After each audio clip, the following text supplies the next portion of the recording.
Hey guys, I'm going to do something a little different today. And I've been doing a lot of writing and reading during the so-called quarantine. And many of the subjects about which I've been reading, um, I wanted to share with some people. In particular, some specific people, as will become apparent here momentarily. So, one of the things I was reading was I picked up a copy of a book that I've had for many, many years, and I hadn't cracked the spine on that thing in probably a decade. Um, but it's a book called Beer, written by Michael Jackson, not Beat It fame, Michael Jackson, but the beer writer, a very famous beer writer with the same name. In any event, I started reading it again as it was just there, you know, um, and I got a lot from it. A lot of reminders of things that I knew but hadn't thought about, or having a new perspective, having a very different take on it, and that got me to thinking about um, a subject near and dear to me, which is beer. Strangely enough.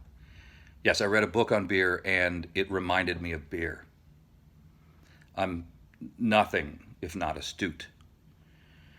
Um, in any event, I did want to talk about beer a little bit and sort of share some of the history of beer and some of its impact on our society. Um, and I want to do this in a number of videos, just a few parts. And so this is the first. So if you'll bear with me, we'll talk about it a little bit.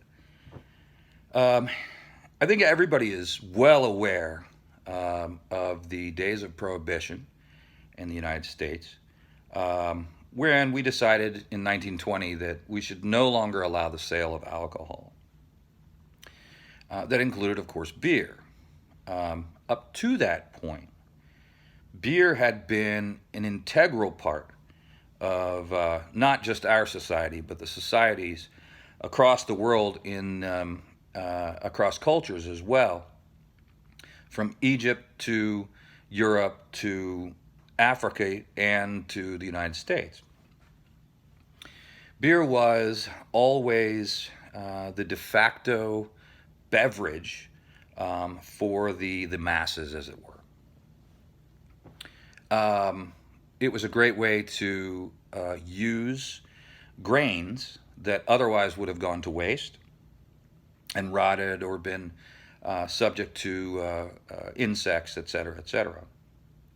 And it was part of the fabric of the working man's life.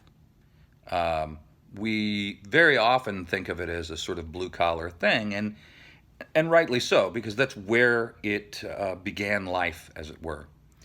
Um, so in the United States, we decided that we would stop producing alcohol, stop selling alcohol. I shouldn't say we decided we should stop producing it because people were still fucking producing it, uh, and in great volumes. Um, the bathtub gin movement of the era, where half the population was blind drunk, not because they drank a lot, but because they were using wood alcohol. Um, During that period of time, obviously, the breweries suffered dramatically. Most of them went out of business within a very short period of time. Others followed suit a little thereafter, trying to export their goods to Canada and things like that. But the teetotalers had, uh, really stoked the fires of this movement. Um, and this sort of moralistic argument took over, and you couldn't have a conversation about it. Much in the same way that a decade ago we couldn't have a conversation about the legalization of marijuana. This was a similar uh, mindset. You couldn't discuss it. You couldn't bring it up without some sort of judgment from somebody else who would, call you a heretic and and shout for your blood. So people just tended to kind of let it die. And then we repealed it. A wise move.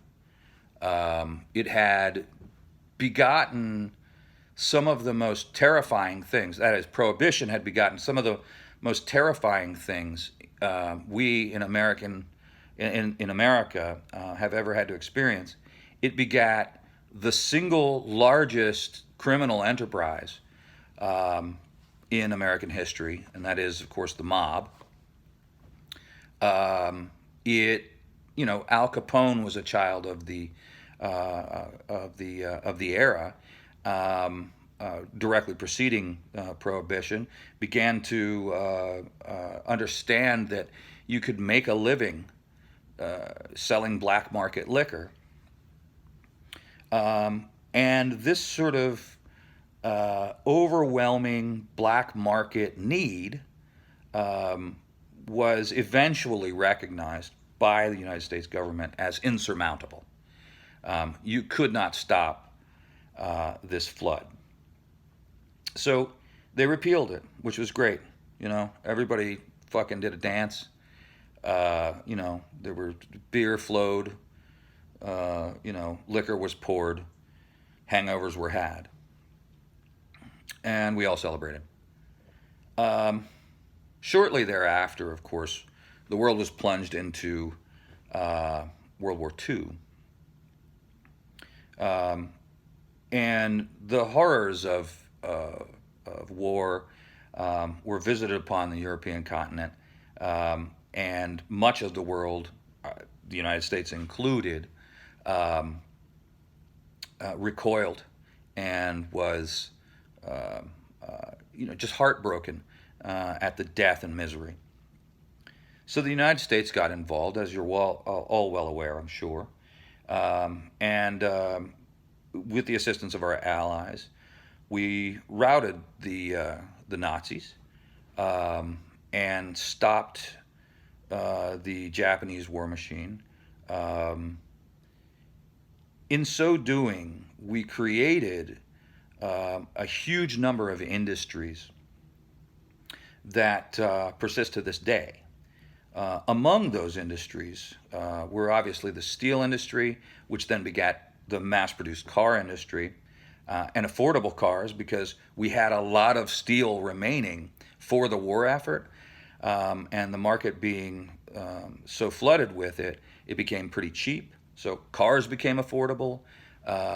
We had the GIs coming home who had money in their pockets because they had an opportunity to spend it, and they built enormous number of tracts of homes, and suburbia was born. The cognoscenti in the cities remained there, but the vast majority of people ran to the suburbs to get their little plot of land and their Chevy. When this happened, in the wake of the war, there was a feeling of celebration as well, and that celebration was no better represented than by beer. The 1950s idea of grilling in the backyard and having a couple of beers is iconic, and while stereotypical, stereotypes often come from true sources, and this is one of those examples. And so it became a matter of course that if you were going to be barbecuing or having people over or just getting together with another couple, that you would definitely have beer in your hands. And the reason this was the case was because of the brilliant marketing strategy on behalf of Anheuser-Busch, Adolf Coors, and of course Miller. They did an exceptional job of selling beer as manly, sexy, and above all else, cheap. And they did so by producing it with cheap ingredients. Rice is the largest component of each of those beers that I just mentioned. to most brewers' minds, an inferior product because it doesn't impart a lot of flavor. Its flavor profile is pretty boring. In addition to that, it's the type of sugars it uses requires yeasts that use so much of the sugar so quickly that they don't often impart those sort of subtleties that we're used to having in well-crafted beer, or at least we're now used to having in well-crafted beer. In any event, during the 1950s, 60s, and 70s, America was sold on this idea that beer is served in a brown long neck bottle or a transparent long neck bottle, depending on which brewer you decided to partake of. They're essentially the same, to be perfectly honest. There's not a lot of difference in the two products. But be it Anheuser-Busch or Miller, you were getting in a long neck bottle, and it was supposed to be nearly transparent, without any color whatsoever. I mean, as close to water. What's the old saying? It's like having sex in a canoe. It's fucking close to water. That's what you were in. That's what God intended. All right. So what they did is they put some tits on a screen, as television had begun its ubiquity at this point. They put some tits on the screen, a guy holding a Budweiser, and boom, the world wanted it. Well, not the world, but the Americans wanted it. We threw a few sports stars in there, and every once in a while they'd have a flag waving in the background. And what's more patriotic than a flag and tits and beer? I mean, seriously. And that's what they sold America on. They didn't sell America on the product. This is important. This is an important distinction. They did not sell America on their product. They sold America on the idea of their product. There's a distinction there that we need to understand. Marketing is selling you on the idea of the thing rather than the thing itself. The sexier we make a thing, the more people want it. This is the marketing 101 thing that, while they don't necessarily teach that in marketing schools, although they probably do. What the fuck do I know? But although they don't really teach that in marketing schools, one of the things that's most interesting to me is that is what they always fall back on to sell any fucking product.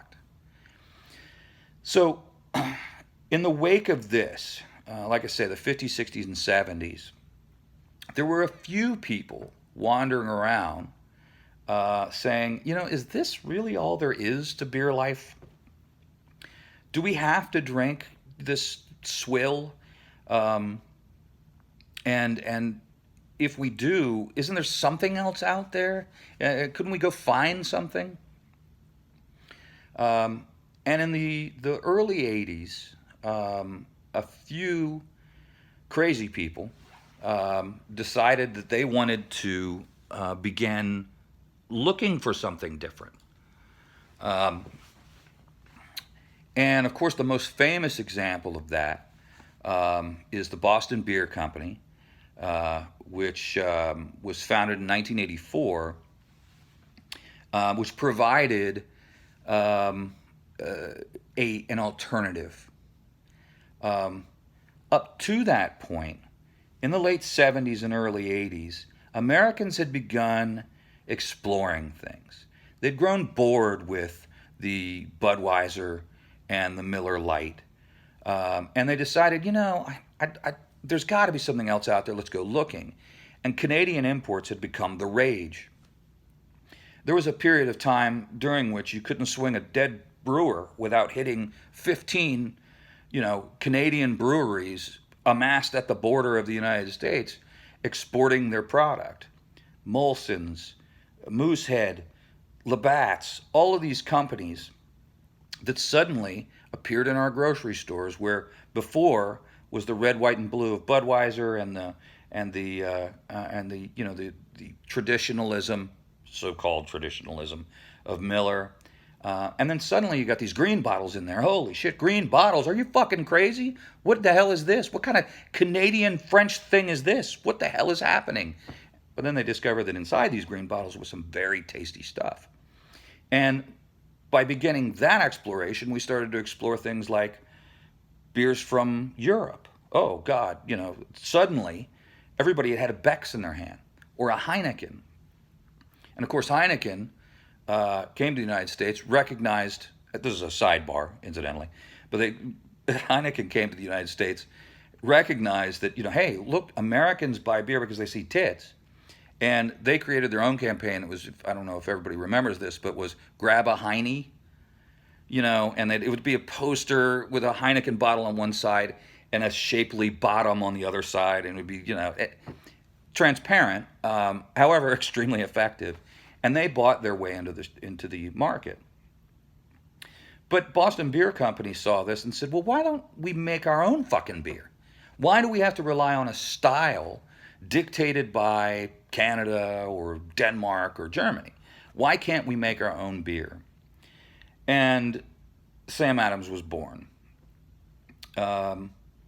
It, while not the only small, now so-called craft brewery, it was certainly one of the finer examples.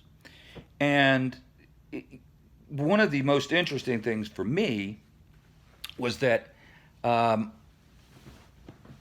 it wasn't just the beer, okay? Boston Beer Company was good at three things, okay? The first was brewing beer. I mean, obviously. And Sam Adams is a quite tasty beer. It still is to this day. Anyone who tells you otherwise, oh, it's so boring, this and anything. Yeah, maybe you've had a lot of it and you've grown bored with that thing. But if you were to go back and taste it now, I think those of you who've left it behind for other beers, I think if you went back and tried it right now, you'd say, hey, wait, this is better than I remember. Because it's an extremely well-made beer. Not the best in the world, I'm not saying that's the case, but it's still a well-made beer. And certainly 1,000 times better than anything Anheuser-Busch ever produced. In any event, what happened during that period of time was that Boston Brew Company, or Beer Company, was a great brewer. That was the number one thing at which they were adept. Additionally, and this is one of those more subtle points of it, they were not afraid of competition. In fact, they encouraged it. And number three, they were brilliant marketers. But they were subtle marketers. They didn't rely on the tits and beer formula.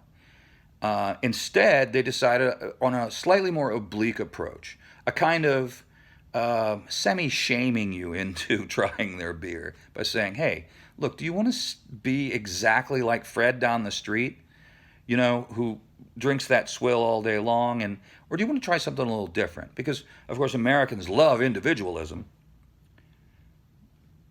Not really. We like to fucking say that. But the truth is we don't really like it. We like the masses. However, we like the idea that by doing something really simple and not obtrusive in our lives, like buying a certain beer, we like to believe that we're expressing our individuality in some way. And that's what they did. They did a brilliant job of marketing that. And that is just an absolute boon to everyone else around us, around them, all the other brewers. And the reason for that is, again, they weren't afraid of competition. In fact, they began investing in brewing associations and, American Association of I think it was just called the American, at the time it was called like the American Association of Brewers or something like that. But what they would do is they would encourage events and big conferences where a lot of brewers would get together and show their wares and talk about what they have available and discuss technique and flavors and the types of yeast, et cetera, in the knowledge that This strengthens us all. It strengthens all of the companies. You know, the rising tide raises all boats. And Boston Beer Company recognized that. And from these conferences, we got a lot of startup brewers. And the 80s were a very exciting time for American brewers because they were coming out of the woodwork. You were starting to find them all over the place. You know, brewers like Mendocino Brewing Company and, you know, even some of the old school ones like Rolling Rock and a couple of others, these guys were starting to suddenly expand their markets. Now, I'm not saying that all of them were good beers.